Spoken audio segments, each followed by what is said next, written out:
Alrighty guys, so today is day number 54 of main gaining.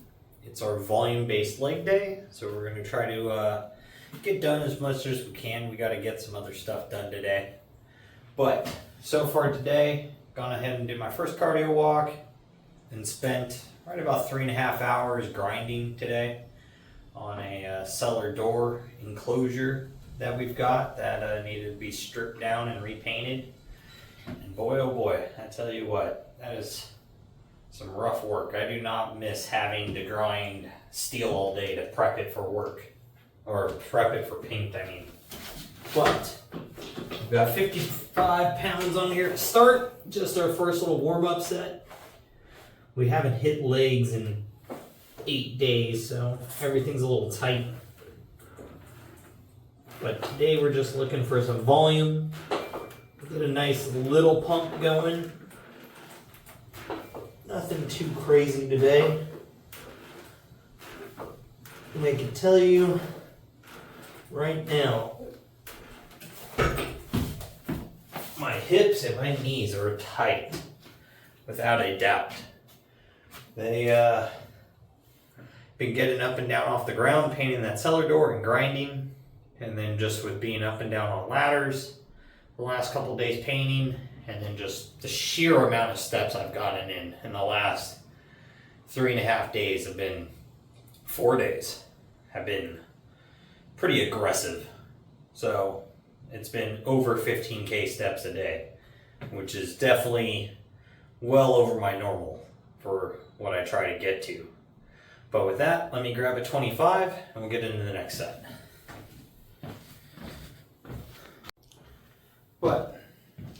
So today, we're going to try to keep it pretty simple. We're going to hit leg curls, we're going to do calf raises, we're going to do leg extensions.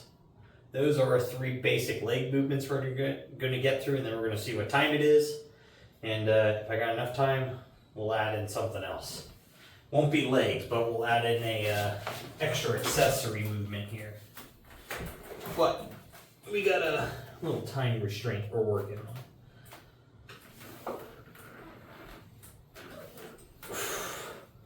But with that, let's talk about, what does it take to per se have a good exercise?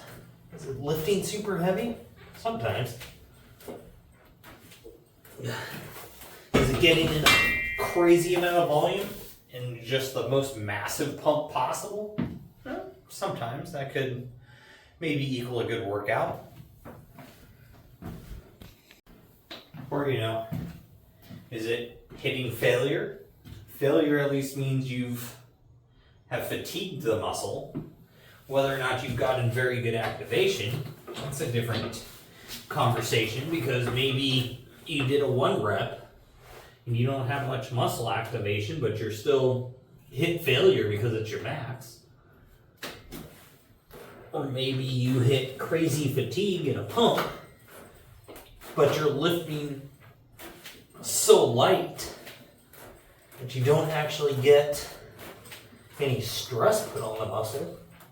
So that could be a problem.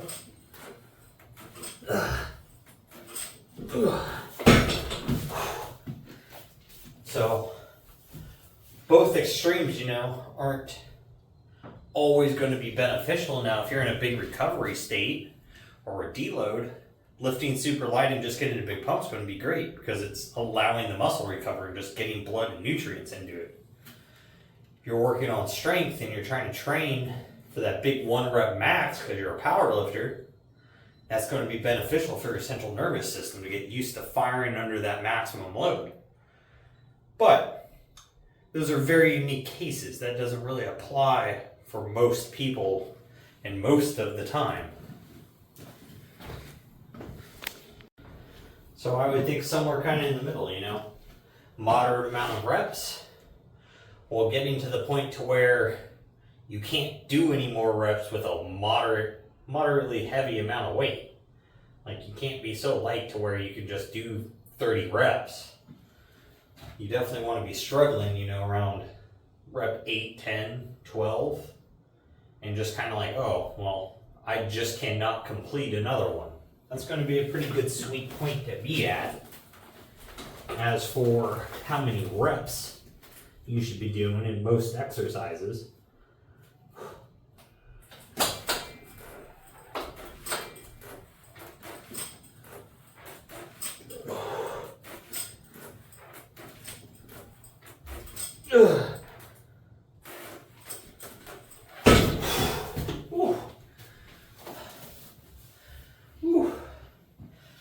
just like that there. I've now worked up to what I'm going to consider a maximum set. My hamstrings pumped up, they have a bunch of load. I can feel them, they're a little shaky. Probably if I really forced out another 2, possibly 3 reps, but definitely would not get more than 3 inside of that set. I know that tomorrow, just because of the way they feel now, they're going to be a little sore, but they're going to be recovered the day after that, and I can hit them again. So that's going to create growth, and strength is going up. I mean, I've got 110, 135 pounds on there. So it's not like I'm doing a light amount of weight. It's moderate, not super heavy. I could probably add some more and do like sets of 4 or 5, but I don't think getting that low is going to create enough stimulus for them to actually be tired and sore. It's going to create more, say, knee discomfort and joint pain than it's going to do beating down the hamstrings.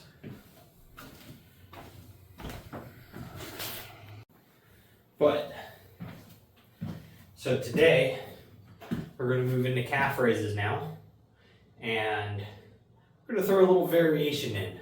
Instead of doing them on 2 feet, today we're going to do them one-footed. Balls of my foot up on the 25 just to get a little extra range of motion. Nothing super extreme, but we're going to do these one leg at a time, so the load is going to be quite a bit heavier than normal. So, but now do you have to do a bunch of weird exercises for a good workout? Nope, I don't think so. I think, truthfully, the more the simple, the better normally.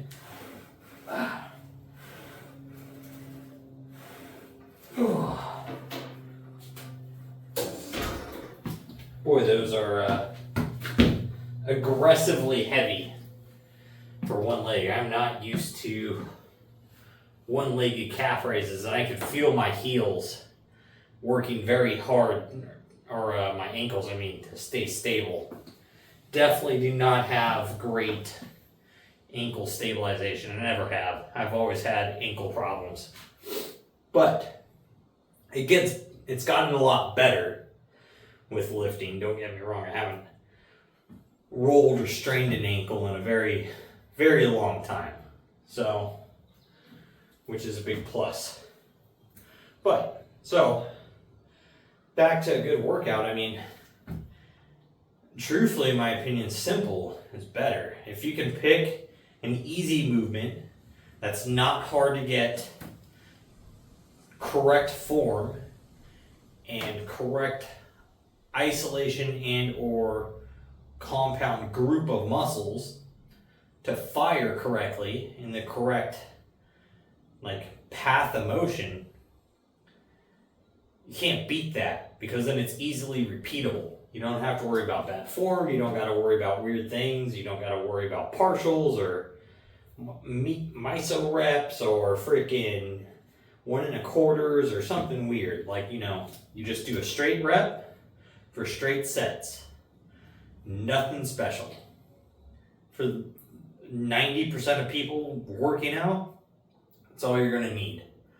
And you're going to make progress over time because you're going to add some weight to it, because you're going to get stronger and stronger.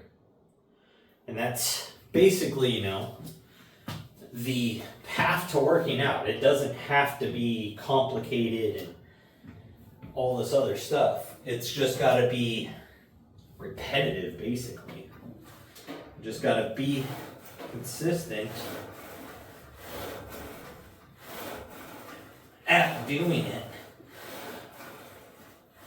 Ugh.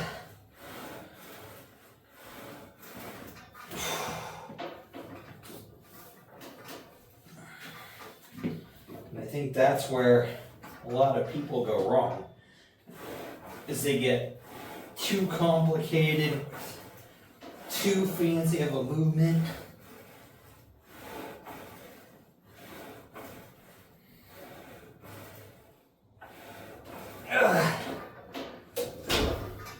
That requires a lot of special, like, technique to perform and just time of perfection, when they could have just been doing something a little more simple and would have made more progress.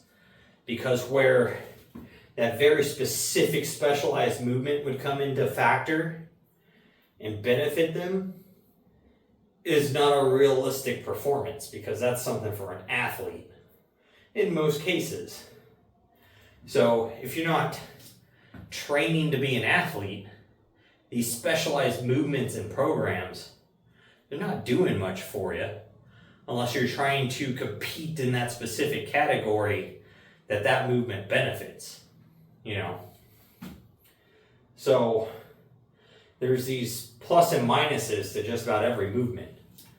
Now, also too, when it comes to simple, there's a lot of risk management there. If it's simple, it's normally going to be pretty low on the ability to injure yourself, unless you're just lifting outside your means. Like if you're using a chest press machine, that thing's pretty simple. Now, I mean, if you max out the chest press machine and you just can't press that amount of weight, that's because of ego or ignorance or whatever. That has nothing to do with the movement. That has to do with you're just an idiot. I mean, as simple as that goes. But I'm going to knock out a couple more sets of these and we'll get into leg extensions. All right. So I was able to do 2 more sets of 10 for those calf raises. Why does this feel so funny? I think I'm sitting too far. There we go. That puts my knees where they need to be. All right. So now that we're into leg extensions for the quads, we're back down on that first 55-pound plate there.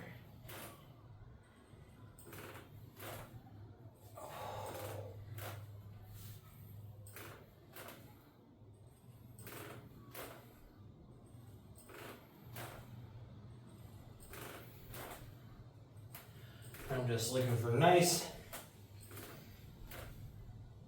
even pressure, full extension and contraction while getting all the way back into the stretched position back here. And I can already feel the quads are going to get a real crazy pump today. They're going to be super pumped up by the end of this.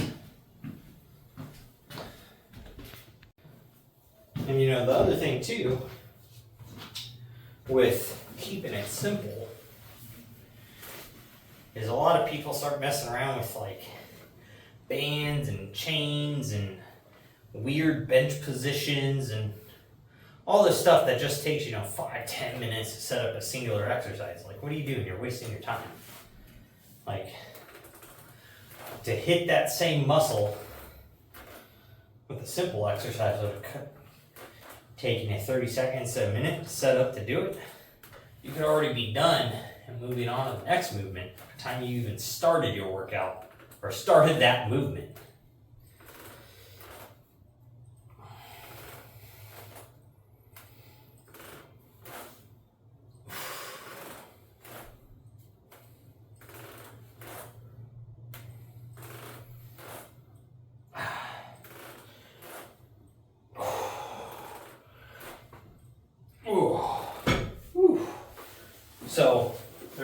that time thing there, because nobody wants to, I mean, I enjoy working out, but I still don't want to spend 2 to 3 hours out here in the gym.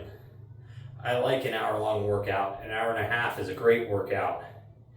2 hours, if I'm really crushing a workout, is awesome. Anything beyond that is ridiculous. And I haven't had an hour and a half, 2 hour long workout in a long time. Mostly because I just kind of feel like crap. Not like muscle and joint and tendon wise, but just feel like crap for unknown reasons that we're trying to get figured out.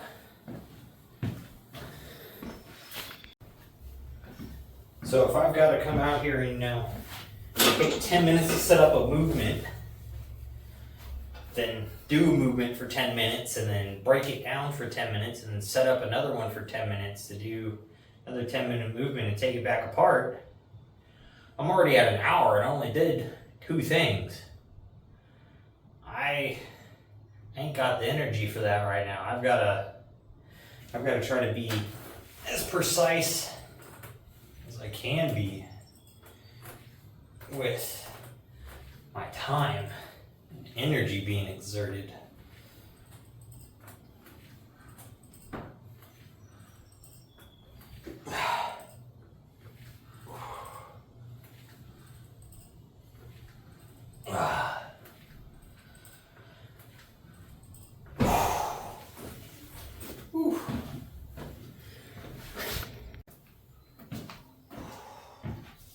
Alright, last set, guys. And then I gotta go get my walk done and start working on some other stuff. But, so what I'm trying to say is, you don't gotta make your training super complicated to make gains. You just gotta make it repeatable and trackable.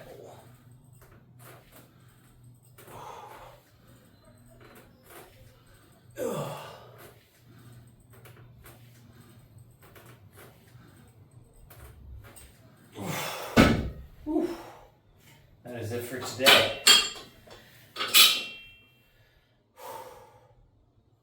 My legs actually pretty pumped up. It was very simple, but it's to the point. Hit the quads, hit the hamstrings, hit the calves. 3 simple movements to do so. Doesn't need nothing fancy at all. All isolated today. Compound work happens on the heavy day. Today, it's just accessory stuff to work some volume. So, with that, make sure you guys are out there working toward your goals, getting your stuff done. Most of all, just don't be a lazy fuck.